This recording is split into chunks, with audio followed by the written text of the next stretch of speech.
fracturas de huesos del carpo.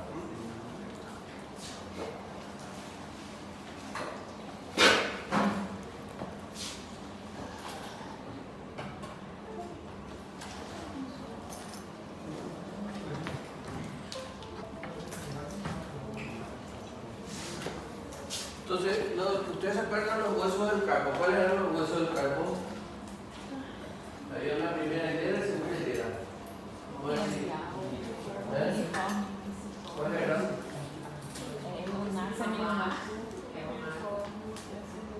Escafoide, semilunar, piramidal y pisiforme. ¿Verdad? Primera hilera. Segunda hilera. ¿Cuál era?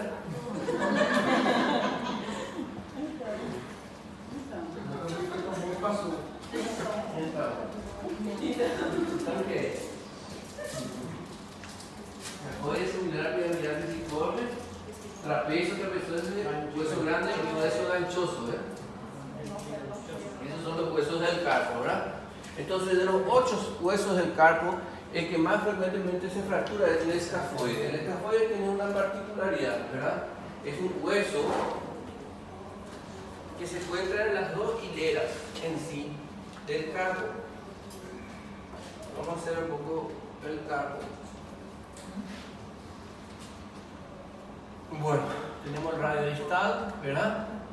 Se acuerdan la apófisis estiloide radial, la apófisis estiloide cubital, vieron que era hasta acá y tenía el hueso, el cartílago triangular, ¿se acuerdan? Que vimos en la imagen. La importancia del cartílago por la apófisis estiloide. Y aquí tenemos el hueso escafoide, semilunar, piramidal, pisiforme. Tenemos trapecio, trapezoide, hueso grande y hueso ganchoso. Pero son los huesos la característica del hueso del escafoide en sí es que se encuentra una parte de su hueso se encuentra en la segunda hilera y otra parte en la primera hilera, que es aquí. Entonces, cuando se produce un trauma, generalmente por caída con la mano extendida, la línea de transmisión afecta el cuerpo o el cuello del escafoide. Entonces, por eso es el hueso más fracturado, ¿verdad? De los huesos del carpo, el escafoide. Respecto al resto de los huesos del carpo, sus fracturas son mucho menos frecuentes que las otras fracturas. Lo único que cabe destacar es la fractura del hueso ganchoso. Este huesito que está acá en la práctica del golf, que puede afectar el nervio cubital. Es lo único que por el trauma puede dar una fractura en la parte ganchosa del hueso y eso causará una alteración. Siempre hay que pensar en esta fractura cuando hay dolor en la región de la tabaquera anatómica. La tabaquera anatómica es esta, ¿verdad? Sí. El extensor pulgar y el extensor corto. Entonces esta es la tabaquera.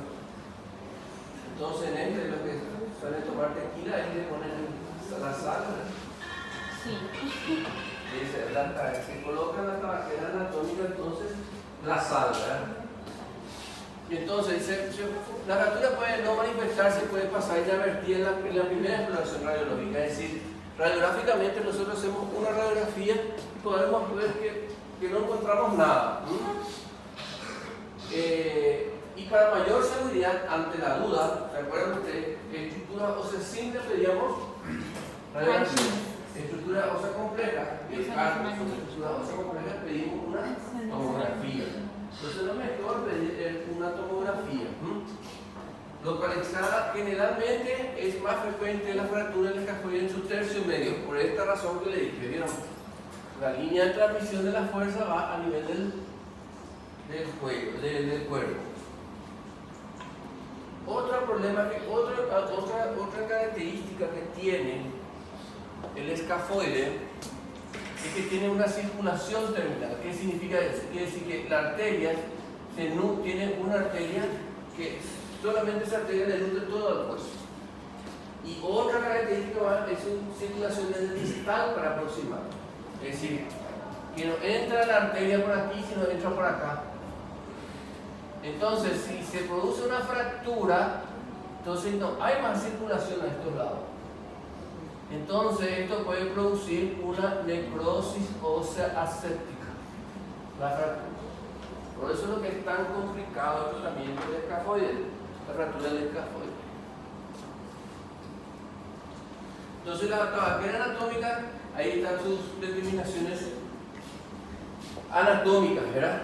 El borde, la base del triángulo, el borde lateral está formado por el tendón del aductor largo del pulgar, el extensor corto del pulgar, y el borde medial está constituido por el tendón extensor largo del pulgar. ¿Bien? Entonces, el dolor es a la palpación a ese nivel. Nosotros hacemos una dígito palpación, dígito función, a ese nivel salta el dolor del paciente. Bien, esa es la tabaquera anatómica.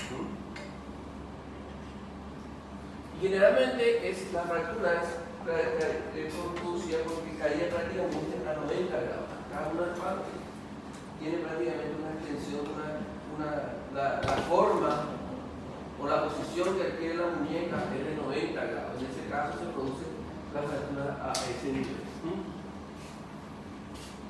Entonces, más frecuente es a nivel de la cintura. Decide esa frecuencia el polo proximal, después el polo distal y tubérculo. Son las características del hueso escafoide. Entonces, a nivel de la cintura es más frecuente. Signos y síntomas: dolor a nivel de la tabaquera, tumefacción y dolor a la pronación. Ustedes saben que no hay solamente la flexo-extensión, sino también el movimiento de pronosupinación también se produce a nivel de la muñeca, que involucra también al escafoide. Este hueso presenta poca vascularización y es por ello que en la mayoría de los casos dicha fractura consolida mal o no se consolidan y pueden producir la necrosis ósea aséptica, como yo le dije. ¿Vieron? Tiene una circulación terminal, es decir, y de distal para proximal. Esas son las características del hueso del carpo. Y vieron, ahí ven cómo se ve radiográficamente. Cuando nosotros queremos pedir una radiografía y queremos ver, porque el escafoide está así, ¿verdad? Y nosotros si queremos paralelizar con respecto a la placa radiográfica, tenemos que pedir una radiografía AP con desvío cubital. Porque en posición normal está medio verticalizado. Si hacemos una AP con desvío cubital, entonces horizontalizamos el escafoide y paralelizamos a la placa radiográfica. Entonces, ante una sospecha de lesión o fractura del escafoide, pedimos esta posición que es la radiografía AP con desvío cubital. Tratamiento: generalmente, cuando hay fractura con desplazamiento, es un tratamiento quirúrgico. A veces se utiliza agujas percutanas, o también se utilizan tornillos de compresión que no tienen cabeza, ¿verdad? Que son tornillos de Herbert que nosotros hicimos. Son el tratamiento correspondiente. Ahora, tiene mucha chance de producir una pseudoartrosis. Ustedes se acuerdan lo que es pseudoartrosis, que es la falta de consolidación por su sistema de vascularización. Bueno, entonces, ahí vemos nosotros, y ese es el tratamiento. Generalmente se puede tratar de forma conservadora con yeso alto, inmovilizando el pulgar por lo menos 6 semanas si no tiene desvío. Ahora tiene desvío, es el tratamiento quirúrgico. ¿Sí? Só uma dúvida, que eu disse quando o nome dos ossos, no caso o osso grande, é o osso grande, quando o osso pequeno. Osso grande é no caso o capitato e amato, é porque em português é o nome antigo. Yo estudié en español. É, porque em espanhol, no caso, né? Entonces, eso busquen en el libro en español. No puedo decir ya.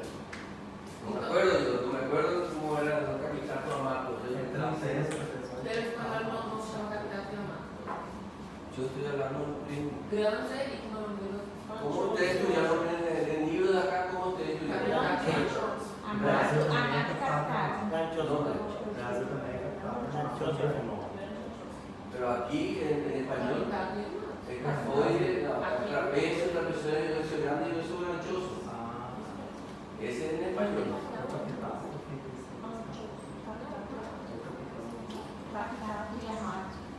Yo no sé cuál es capital, estoy llamado, entonces por eso le estoy diciendo, yo lo que sé en términos en español cuáles son en la anatomía. Pero lo importante es acá el escafoide y el hueso ganchoso, pero lo más frecuente es el fractura del escafoide. ¿Alguna otra pregunta? Bueno, seguimos.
Bueno, ahora vamos a hablar sobre la mano traumática, ¿verdad? Vamos a hacer todas las patologías que corresponden a la región de la mano, sí, ¿verdad? Las fracturas, los traumas, ¿verdad?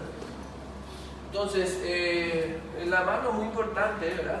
Porque además de hacer un mecanismo de prensión de las cosas, de agarrar, también es un método de comunicación, consciente como inconscientemente, parte muy importante para el lenguaje.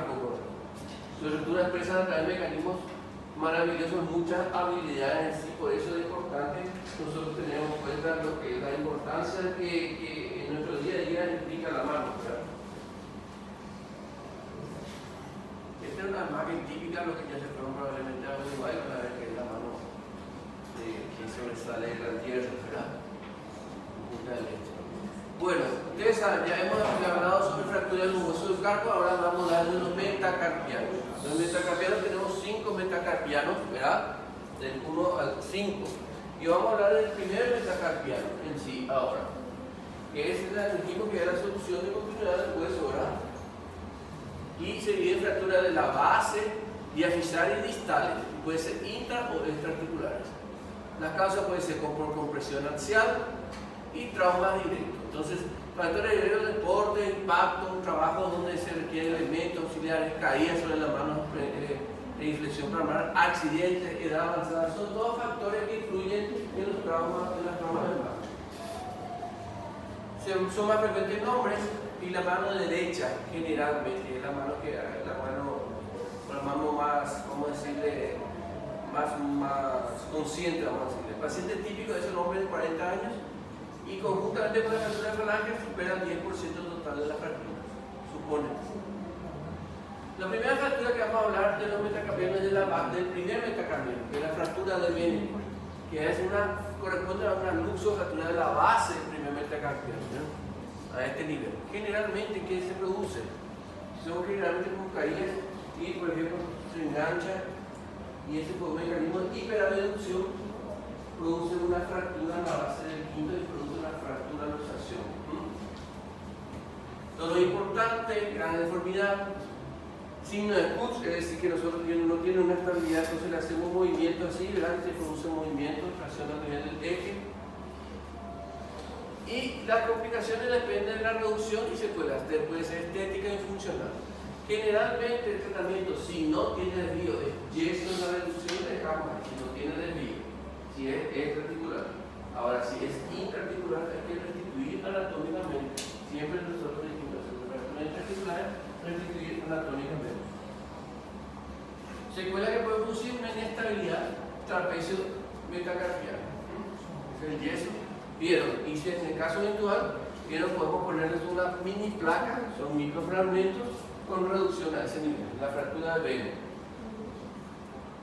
Entonces las fracturas de Bene generalmente son extraarticulares. La fractura de Rolando es una fractura intraarticular y tiene una forma de Y invertida, ¿verdad? Y tiene un trazo intraarticular, ¿vieron? Y tiene un fragmento anterior, fragmento posterior y fragmento diafisario. Pero es intraarticular, por eso hay que restituir anatómicamente este tipo de fractura. ¿Vieron, por ejemplo? Hay una fractura de Rolando intraarticular y tratamiento quirúrgico con mini placas que hay que reducir y producir una mini placa. Complicaciones puede dar angulación, pseudoartrosis, artrosis. Eso es el tratamiento en sí. Generalmente son las fracturas del primer. Entonces la característica de la fractura del primer metacarpiano son la fractura de Bene, que es la fractura extraarticular, y fractura de Rolando, que es intraarticular. La fractura de los demás metacarpianos es muy importante tener dos objetivos. Primero, alineado, y la alineación y la estabilidad. ¿Qué quiere decir? Que sea estable, que no tenga ningún movimiento. Alineación es muy importante. Por ejemplo, la mano. ¿Vieron mi mano? Mi mano al cerrar, toditos van y apuntan la eminencia telar. Que esta es la eminencia telar, ¿verdad? Entonces se cierra la mano y todo apunta a la eminencia telar. Si tenemos una fractura a nivel de los metacarpianos y existe una rotación, ya no voy a poder cerrar, si va a rotar medio oblicuo. Entonces es muy importante la alineación y que esa alineación se mantenga. Se puede hacer célula y se puede tratar de forma abierta también, pero con placas, miniaturilidos y percutáneas. ¿Vieron por ejemplo aquí? Entonces esta reducción podemos usar unos hilos de Kirchner o reducción abierta, que son las mini placas que vieron acá. Estas son placas especiales para esa región. O en el caso que es muy conminuto, tiene varios fragmentos, se puede utilizar un tutor externo. Tratamiento kinésico es darle una movimentación precoz, una vez que esté estabilizado, para darle movilidad. Esto ya es para los fisioterapeutas, no hay necesidad de que nosotros aprendamos. Una cosa, por favor, el que no quiera asistir puede retirarse y afirmarlo. Si no quiere asistir, no quieren conversar, pueden conversar afuera, total ya tienen presente. Voy a atraparle a mí, voy a atraparle a los compañeros, ¿está bien? Fractura de la falange de los dedos, ¿verdad? Generalmente son de trauma directo, ¿verdad? Un trauma. Y sí, generalmente son caídas, golpes, colisiones, torceduras. Son esos tipos de fracturas. ¿Cuáles son las fracturas de riesgo? La edad avanzada, osteoporosis, desnutrición, ciertas condiciones óseas congénitas. Síntomas de dolor, incapacidad funcional, imposibilidad de mover los dedos, deformidad. Y si tenemos, depende de qué fractura de la falange es. Una fractura de primera, segunda o tercera falange, ¿verdad? Primera, segunda y tercera falange. Entonces, de acuerdo al tipo de fractura, de la primera, segunda y tercera falange, tenemos ciertos desvíos. En el caso de la primera falange, tiene una angulación polar, ¿verdad? En la segunda falange, vieron cómo tiene la deformidad en sí, y depende de dónde es. Determinar cuál es la falange fracturar siempre y cómo está fracturado, si está transversal, espiral, varios fragmentos, todo eso es importante para evaluar. Y el tratamiento puede ser ortopédico, que son esas órtesis o esas inmovilizaciones de los dedos con talas metálicas, que pueden utilizarse en el caso que no hay desvío, en posición funcional. Posición funcional dijimos era 60 grados de flexión de la metacarpofalángica, 40 y 40 grados de la interfalángica. Esta es la posición funcional. Y estamos viendo aquí. Entonces se inmoviliza y se coloca la tabla metálica en esa posición. Las fracturas condilias de las articulaciones proximales o distales son las fracturas, en el caso eventual, si existe, por ejemplo, si es con minutos, se puede producir realizar un mini tracción, un mini tutor externo. Bueno, lesiones por la... Es muy importante también el eje rotacional. Si una de las falanges tiene un desvío torsional, también vamos a tener el problema del cierre de la mano. No vamos a poder cerrar. Y es muy importante que eso se realinee para dar un mecanismo de prensión, porque el objetivo de la mano es un mecanismo de prensión, de agarrar las cosas. Y si nosotros no tenemos bien alineados esos huesos y ese miembro no va a producir ese mecanismo de prensión que nosotros estamos acostumbrados a realizar. Lesiones de quemaduras de mano son causadas por agentes físicos, químicos o térmicos. Hay una deshidratación súbita del tejido, puede ser calor seco, húmedo, radiación, fricción. Las causas son variadas, ¿verdad? Y factores de riesgo, ¿verdad? Calefactores, agua, descuidos, todos esos factores son comunes, ¿verdad? Que vemos el día a día. El 85% podría haberse evitado, más frecuente en niños y en mayores de 60 años. Entonces ustedes ya vieron en urgencia, ya vieron en la parte de emergencia, ya vieron los tipos, los grados, ¿verdad? El quemadura, el grado 1 de superficial, ¿verdad? Es la famosa una epilepsia, que es resolución espontánea de 4 o 5 días. Grado 2 ya hay una destrucción de la epidermis, muy dolorosa y dura más o menos de resolución espontánea de 7 a 10 días. Ahora de grado 3 ya hay una destrucción de toda la expresión de la piel. Y ya puede haber una pérdida de sensibilidad. En este caso el tratamiento ya es quirúrgico, pues puede dar muchas secuelas importantes. Ahí vemos, grado 1, grado 2, vieron la afectación y hasta donde llega hasta por debajo de la dermis en grado 3. Entonces, el cuarto grado es cuando ya afecta los músculos del hueso y suele presentarse quemadura extrema, así también como el frío quema también. Producir una necrosis a nivel de los dedos en sí y por la isquemia puede producirse amputación en sí. Entonces, ¿cuál es el gran problema de este tipo de quemadura en la mano? La infección. Que la infección hace que retrase la cicatrización y se forma una cicatriz queloide y hay una retracción de la piel. Siempre, el tratamiento médico, mantener siempre en cuenta la circulación, siempre en una posición adecuada y el movimiento precoz para evitar la adherencia de la mano. Entonces siempre es muy importante. Entonces hay que sacar los tejidos digitalizados, que nosotros le decimos a eso esclerotomía. En el caso eventual ya la piel no tenemos, que podemos hacer injertos. Esclerotomía es bien abrir, es igual que la misma cosa cuando un síndrome compartimental. Abrimos nosotros para que aumente la circulación sanguínea, ¿verdad? Entonces, ¿qué hace eso? Son incisiones longitudinales que permiten la creación de aberturas y el alivio de la presión interna. Y la posición funcional que yo le dije, ¿verdad?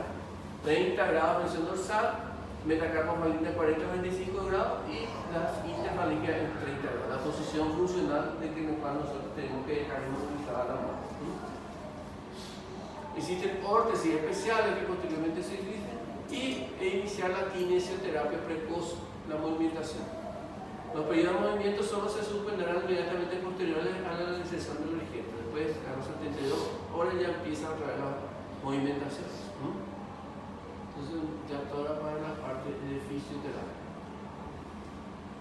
Bueno, ustedes saben también que en la mano tenemos los nervios en sí, ¿verdad? ¿Cuáles son los nervios de la mano? Radial e medial. ¿Cuál? Radial y medial. Nosotros, ¿cómo podemos evaluar la inervación motora de la mano?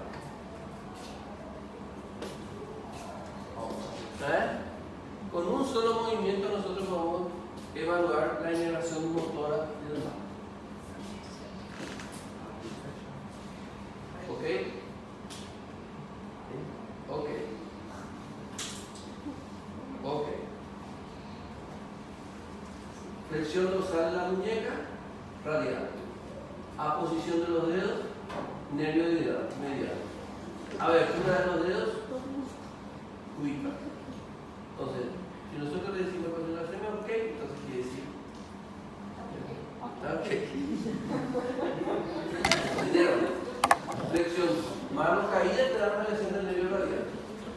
posición de los dedos, ¿verdad? Inervado por los lumbricales, ¿verdad? Acá abajo el mediano. Y el interoso inerva el cubital, que abre los dedos. Entonces, tenemos también lesiones nerviosas, pueden ser por caída, trauma, colisión y eso. Pero también, ahí vamos a hablar, que posteriormente vamos a hablar, cuando hablemos, hay una aula específicamente de lesiones del nervio periférico. Y existen 3 categorías de lesiones de los nervios. La primera categoría es la neuropraxia. La neuropraxia es aquella, ¿cuántas veces nosotros tuvimos una misma posición y después ya no pudimos mover el miembro? O dormimos sobre nuestro brazo y no podemos moverlo. Y esa es la neuropraxia, y enseguida después tenemos un hormigueo y después restituye rápidamente. Esa es la neuropraxia. ¿Verdad? No hay una desmineralización sin introducción, no hay ningún daño estructural. Es una alteración de la inervación más momentánea. Axonomesis es una corte del axón. Ustedes van a ver por anatomía, vieron aquí por ejemplo, vieron, tenemos los vasos sanguíneos, tenemos los nervios, ¿verdad? Y ahí cuando hay una ruptura del axón, nosotros le llamamos el siguiente punto es la axonomesis. Necesita ya una alteración estructural, no hay más transmisión, porque dentro del nervio se produce una alteración. Entonces se rompe el axón. Pero el axón se regenera, lo único que se regenera, la neurona no se regenera. Entonces tiene su proceso de regeneración, que es cuando va a contactar un extremo con el otro. Y la neuromosis es la ruptura del nervio, se rompe el nervio, ya puede ser traumática, es el corte del nervio en sí. Entonces, existe su evaluación, la evaluación ya dijimos, ¿verdad? Que dijimos con el movimiento que realiza y por el lo que dijimos, ¿verdad? La sensitiva, ¿vieron? Tenemos la sensibilidad del nervio cubital, la región del nervio mediano y el nervio radial. Tratamiento en sí. Generalmente eso vamos a dar en el nervio periférico, tratamiento a veces cuando hay una lesión nerviosa, tipo neuromesis, que la ruptura se hace tratamiento quirúrgico de la restitución anatómica, ¿verdad? Ahora, existe también lesión por compresión. Entonces, por definición, si un trauma crónico compresivo, entonces puede ser causas mecánicas o tracciones mínimas o excesivas. Entonces, ¿qué es lo que pasa? Se produce una obstrucción del retorno nervioso y que produce congestión. ¿Quién habrá empezado o escuchado hablar del síndrome del túnel carpiano? Entonces, ustedes saben que bajo el piso son los huesos del carpo y por encima tenemos el ligamento volar del carpo. Y a veces las personas que tienen muchas actividades manuales se engruesa el ligamento dorsal volar del carpo y eso comprime por el continente contenido, ¿verdad? Entonces el continente se vuelve más rígido, más fuerte y el contenido se comprime. Y a veces nosotros le llamamos síndrome del túnel carpiano. Entonces, hay factores que influyen? La diabetes, insuficiencia renal, artritis reumatoide y la actividad profesional. Entonces, Guyon es la compresión del nervio cubital, porque el cubital también pasa en un canal que se llama el canal de Guyon, que es el síndrome de Guyon. Y el síndrome del túnel del carpo es la compresión del nervio mediano. Guyon tiene alteración a nivel del territorio del nervio cubital, pegorodeo, hormigueo, tiene síntomas y entumecimiento, hormigueo, y en el túnel del carpo es a nivel de los dedos medios y de la parte medial del pulgar. Tratamiento generalmente analgésico, antiinflamatorio, fisioterapia, de todo, ¿verdad? Para mejorar el dolor. Pero en el caso eventual no mejoran, sí, ¿verdad? Se hace, si no mejora con un tratamiento ortopédico y kinésico, se hace el procedimiento quirúrgico que es la liberación del túnel carpiano. ¿Se hace la liberación del túnel carpiano? No importa, si se libera no pasa nada, pero descomprime la región y calma el dolor. Los tendones de la mano, ustedes vieron que los tendones de la mano son vitales, ¿verdad? Una ruptura de un tendón y todas esas cosas influye bastante en la biomecánica de la mano. Entonces puede ser por lesiones cortopulsantes, traumatismos cerrados. fractura de riesgo como el accidente de trabajo, accidente de trazo, artritis reumatoidea. Y Verdun clasificó a las zonas a la mano en la región volar en 5 zonas, ¿verdad? Como ven acá, zona 1 es distal a la interfalágica, a la interfalangia proximal, zona 1. Zona 2 va, bien acá,